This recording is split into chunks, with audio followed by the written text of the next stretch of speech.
Alright, so just here's a quick overview of the trail stats.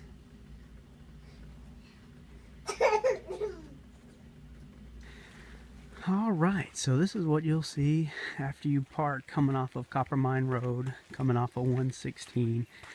Just go up the road a little ways and we get to the trailhead. I'll restart from there.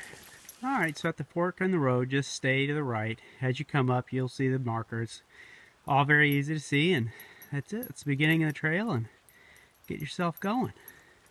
So this is pretty early on in the trail. Just a steady grade all the way to the top. As you can see, it's kind of bouldery. It's less in the beginning, gets more so as it goes along, but very manageable. Alright, so when going up this trail, don't be in too much of a hurry. It is absolutely beautiful out here, and it follows this creek most of the way up. It's usually on the trail to the right. Plenty of places to stop and just kind of really take it in. Beautiful area. And this can be a little bit of a longer trail. It's 5 miles full on there and back. And so if you take it easy, most people can make it through this without too much trouble. Just take your time and enjoy it.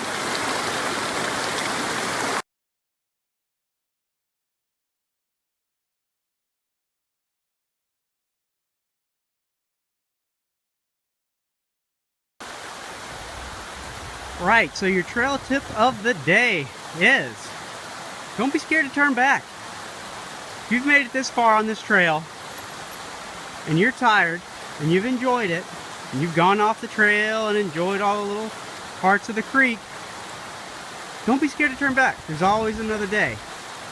You know, this should be an enjoyable thing. This trail from here on just gets a little bit steeper, a little bit rockier, and it's very doable. But don't be scared to turn back. You can always come back another day. All right, part B of that trail tip. Whenever you get tired and you're ready to turn around, send a scout. Send somebody up another 100 feet, another little bit ways. You never know what might be right around the corner.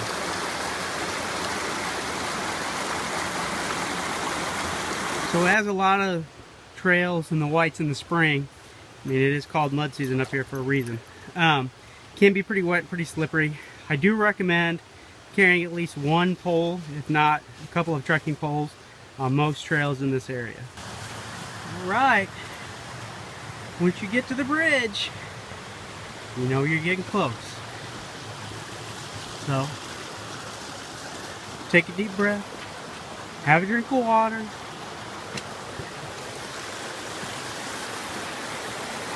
enjoy the creek for a minute. Don't stop.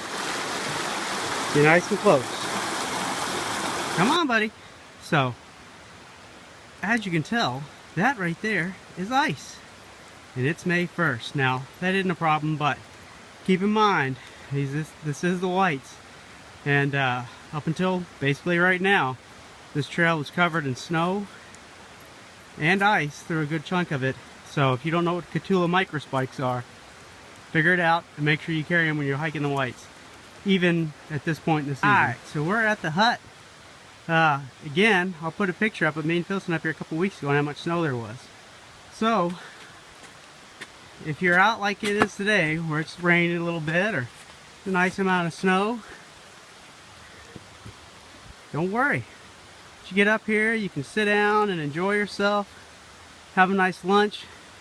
I mean, if you've got kids with you and you want to stop and take a nap, it's a good spot for it. So, and don't let the weather deter you, especially snow. But even today with a light drizzle, don't forget what Ron Swanson says.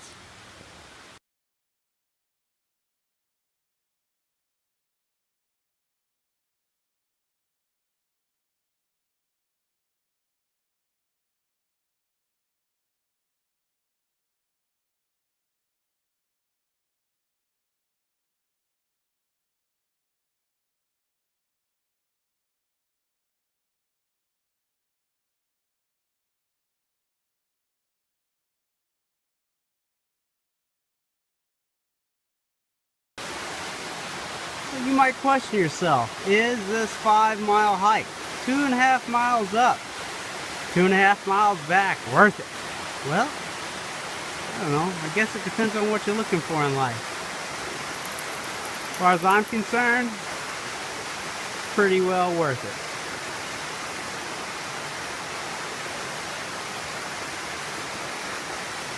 Now you can cross over that log and walk up that hill, go around that boulder, or climb over it through the trees, go up a little bit further around the corner and stand right under where that water's coming down. In particular, in the wintertime, I highly recommend it. In fact, I've made a video of it. Maybe I'll even put in a link. But, just a wonderful place. Summertime, that is deep enough to get into and wallow about. In Filson, well, even he has a hard time, so be careful, especially over there, because you'll cross over and slip right down that thing. Anyways, that's it, man. Bridal Falls, in the Coppermine Trail. Good stuff.